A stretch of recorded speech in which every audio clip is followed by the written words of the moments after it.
कहानी की शुरुआत होती है और पॉल नाम के एक आदमी को दिखाया जाता है जो कि कुछ खिलौने और सामान लेकर कहीं जा रहा था। तभी यहाँ पर गोली चलने और धमाकों की आवाज आती है, जिसका मतलब ये था कि लोग आपस में ही लड़ रहे हैं। खैर पॉल शहर से निकलकर एक खुफिया इलाके में पहुंचता है जहाँ पर उसके दो बच्चे थे जिनकी देखभाल वो खुद ही कर रहा था, जिसका मतलब ये था कि पॉल की वाइफ नहीं है जो कि उसी जंग में मारी गई होगी और अब बच्चों की जिम्मेदारी पॉल पर है, इसीलिए वो अपने बच्चों का काफी अच्छे से ख्याल रखता है। देखते ही देखते पॉल को यहाँ इस खुफिया अड्डे में 15 साल बीत जाते हैं और अब उसके दोनों लड़के भी बड़े हो चुके थे, जिसमें से कि एक का नाम थॉमस और दूसरे का जोसेफ था। अब पृथ्वी पूरी तरह से बदल चुकी थी। यहाँ अब कुछ ही लोग बचे थे जो कि खुद को सरवाइव करा रहे थे, क्योंकि अब कोई नियम कानून यहाँ नहीं है, सब कुछ खत्म हो चुका है। लेकिन यहाँ पर खतरा सिर्फ इंसानों से नहीं था, बल्कि कुछ ऐसे क्रीचर्स से था जो कि रात में निकलकर इंसानों का शिकार करते थे। अब एक दिन थॉमस काफी परेशान दिख रहा होता है क्योंकि शाम हो चुकी होती है और थॉमस अभी तक घर नहीं आया था। दरअसल थॉमस आसपास जो लोग रह रहे थे उनके बागानों में काम किया करता था, लेकिन आज उसे आने में कुछ ज्यादा ही देर हो गई थी और अंधेरा होने पर खतरा बढ़ सकता था। तभी पॉल देखता है कि थॉमस दौड़कर घर की तरफ आ रहा है और उस पर गुस्सा करते हुए कहता है कि तुमने बहुत देर कर दी और आइंदा ऐसा कभी मत करना, अब घर के अंदर चलो जल्दी।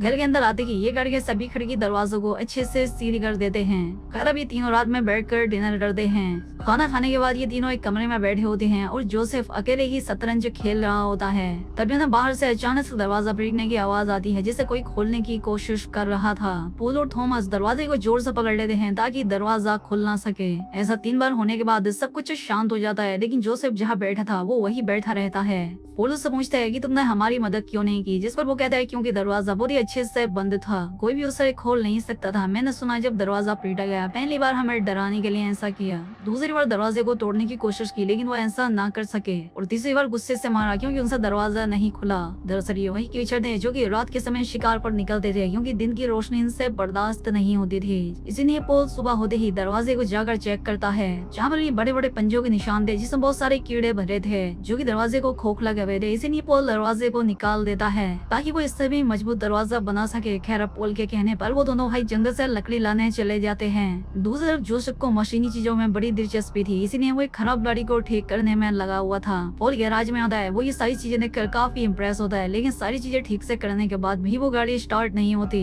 पॉल उससे पूछता है तुम ये गाड़ी ठीक क्यों करना चाहते हो, जिस पर जोसेफ कहता है कि अगर ये गाड़ी ठीक हो गई तो हमें काम करने में ज्यादा मेहनत नहीं करनी पड़ेगी। इसके बाद जोसेफ उस गाड़ी का रिले बदलता है, जिसके बाद गाड़ी तुरंत स्टार्ट हो जाती है, जिससे जोसेफ बहुत खुश भी था और काफी हैरान भी, क्योंकि इस गाड़ी को स्टार्ट करने के लिए वो महीनों से कोशिश कर रहा था। इसके बाद पॉल जोसेफ को गाड़ी चलाना सिखाता है। शुरू में उसे थोड़ी दिक्कत होती है लेकिन वो गाड़ी चलाना सीख जाता है। लेकिन आज भी थॉमस को पड़ोसी गांव में रोज से मिलने जाना था। थॉमस पॉल से वहाँ जाने की परमिशन लेता है, लेकिन उसके फादर उससे मना करते हैं। वो कहते हैं कि आज तुम्हें जोसेफ के साथ नदी पार जाकर जरूरत का कुछ सामान लाना है। इसके बाद ये दोनों भाई नदी के पास से वो सामान लाने के लिए चले जाते हैं। अब रास्ते में ये दोनों भाई जा रहे होते हैं, जहाँ पर थॉमस काफी नाराज दिख रहा था क्योंकि पॉल ने उसे उसकी पड़ोसन रोज के यहाँ जाने से मना कर दिया था और उसे सामान लाने के लिए भेज दिया। थॉमस पॉल से कहता है कि अगर तुम गाड़ी अच्छे से चलाना जानते तो पिताजी मुझे तुम्हारे साथ आने नहीं देते और फिर मैं रोज से मिलने भी जा सकता था। जोसेफ कहता है ठीक है, अगर ऐसा है तो जाओ, मुझे तुम्हारी कोई जरूरत नहीं है।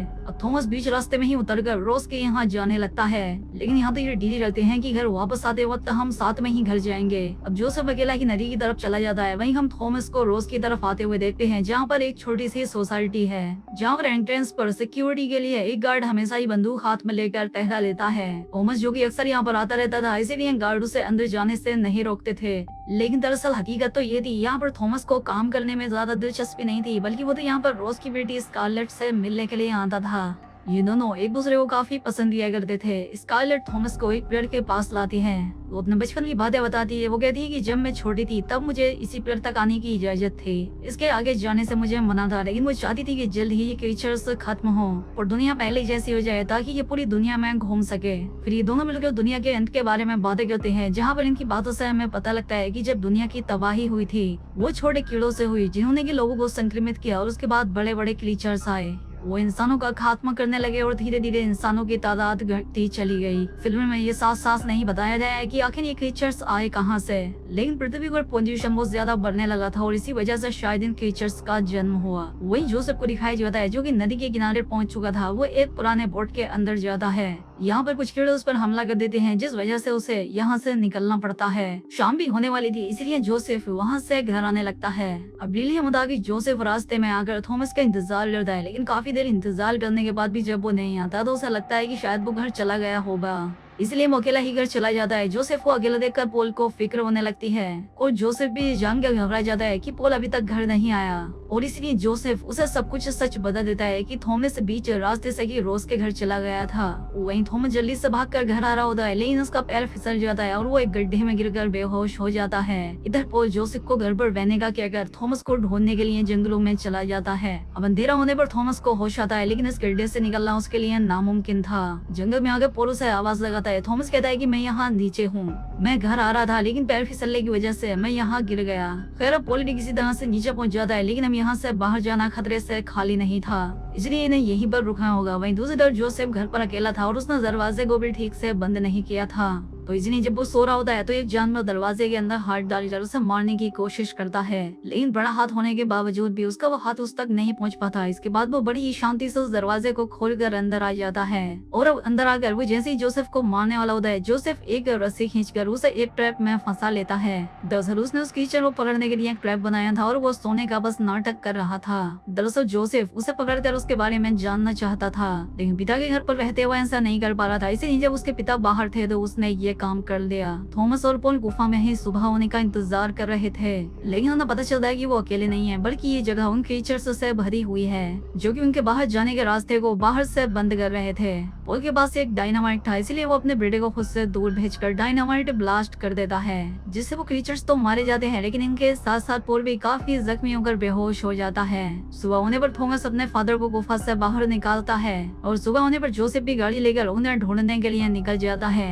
अपने पिता की ऐसी हालत देखकर जोसेफ को काफी दुख होता है, वो उन्हें अपनी गाड़ी में बैठा कर ले आता है, लेकिन इनके पास अपने फादर को ठीक करने के लिए कोई भी दवाइयां नहीं थी। ये समझ नहीं पा रहे थे कि इन्हें कैसे ठीक किया जाए। वहीं कमरे के अंदर थॉमस की नजर उस पिंजरे पर जाती है जिसमें ये कल रात जोसेफ ने एक क्रीचर को पकड़ा था। क्रीचर को देखकर थॉमस हैरान होकर पूछता है कि तुमने इसे कैसे पकड़ा। वो कहता है कि मैंने एक जाल बिछाया था जिसमें चारा मैंने खुद बना था।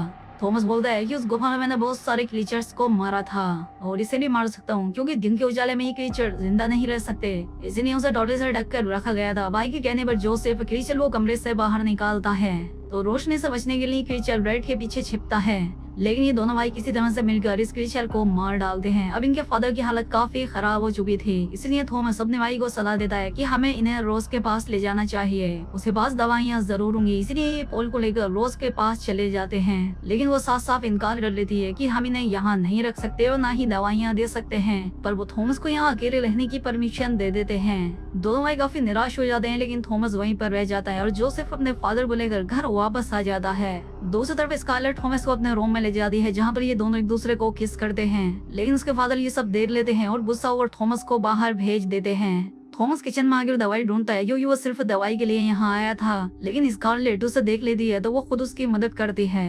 लेकिन थॉमस जब घर जा रहा होता है तब एक आदमी उसे देखकर रुकने को कहता है, वो और उसके कुछ साथी पड़ोसी थॉमस को एक फार्म हाउस में बांध देते हैं। वो उस पर बंदूक तानकर उसे मारने वाले होते हैं कि तभी इस जमीन से कुछ क्रीचर्स बाहर निकलने लगते हैं। वो यहाँ पर सभी को मारने लगते हैं। बाहर की आवाजें सुनकर स्कारलेट के माउंटेड जाग जाते हैं, लेकिन तब तक वो क्रीचर इनके घर के अंदर आ चुके थे और वो स्कारलेट के माता पिता को मार देते हैं। और स्कारलेट किसी तरह से अपनी जान बचाकर घर के बाहर आती है। वो फार्म हाउस में आकर जैक को बंदूक से मारकर थॉमस को आजाद करती है। इसके बाद थॉमस स्कारलेट के साथ दवाई लेकर अपने घर पर जाने लगता है। वहीं घर पर जोसेफ को भी पता लगता है कि अब ये कीचड़ जमीन के नीचे से गड्ढा खोदकर घर के अंदर आने वाले हैं, इसलिए वो गड्ढे को सामान से भर देता है। तभी यहाँ पर थॉमस और स्कारलेट भी आ जाते हैं। थॉमस यहाँ पर अपने भाई से माफी मांगता है और यहाँ पर जोसेफ को सुनकर काफी बुरा लगा कि वहाँ के सभी लोग मारे गए। वही पॉल भी होश में आ जाता है, जो कि अब काफी कमजोर हो चुका था, इसलिए जोसेफ उसे दवाई देकर उसे बताता है कि वो क्रीचर अब काफी चालाक हो गए हैं, वो सब जमीन को नीचे से खोद कर ऊपर आ रहे हैं, तो आप हमें बताएं अब हम क्या करें। जिस पर पॉल कहता है कि अब हमें उनसे लड़ना होगा। जिसके बाद जोसेफ केरोसिन लेकर पूरे घर के चारों तरफ फैला देता है। वो उन्हें मारने के लिए एक ट्रैप बना रहा होता है और अब वो जीप घर के अंदर आ चुके थे। उनकी तादाद भी बहुत ज्यादा थी, जिन्हें मारना काफी मुश्किल था। अब पॉल भी अपने बिस्तर से उठकर खड़ा हो जाता है और कुछ क्रीचर्स को बंदूक से मारता है, लेकिन उन्हें मारना इतना आसान नहीं था। पॉल अपने बच्चों को दूसरे रूम में भेज देता है जहाँ फ्रिज रखा था। इसके बाद वो दरवाजा बंद कर देता है। जोसेफ काफी उदास हो जाता है कि पॉल अपने बच्चों की जान बचाने के लिए खुद को सेक्रीफाइस करने वाला है। अब तीनों के फ्रिज के अंदर जाते ही पॉल एक जोरदार धमाका करता है ताकि सभी जीव मारे जाएं। धमाके के बाद ये तीनों निकल कर यहाँ से भागने लगते हैं, लेकिन क्रीचर्स अभी भी जिंदा थे, वो जल रहे थे। खैर अब ये तीनों गाड़ी में बैठकर यहाँ से भागने लगते हैं, लेकिन वो क्रीचर अभी भी इनके पीछे पड़े थे। तो स्कारलेट बंदूक से उन पर हमला करती है और उन्हें खत्म करके उनसे पीछा छुड़ा लेती है। खैर अब सुबह हो जाती है और अब ये तीनों किसी सेफ जगह की तलाश में यहाँ से निकल जाते हैं और यहीं पर इस फिल्म की ये कहानी खत्म हो जाती है। तो दोस्तों उम्मीद करता हूँ आपको ये वीडियो पसंद आई होगी। अगर वीडियो अच्छी लगे तो वीडियो को लाइक और कमेंट करके बताएं। चैनल पर पहली बार आए हैं तो सब्सक्राइब भी कर ले। मिलते हैं हमारी अगली शानदार वीडियो में।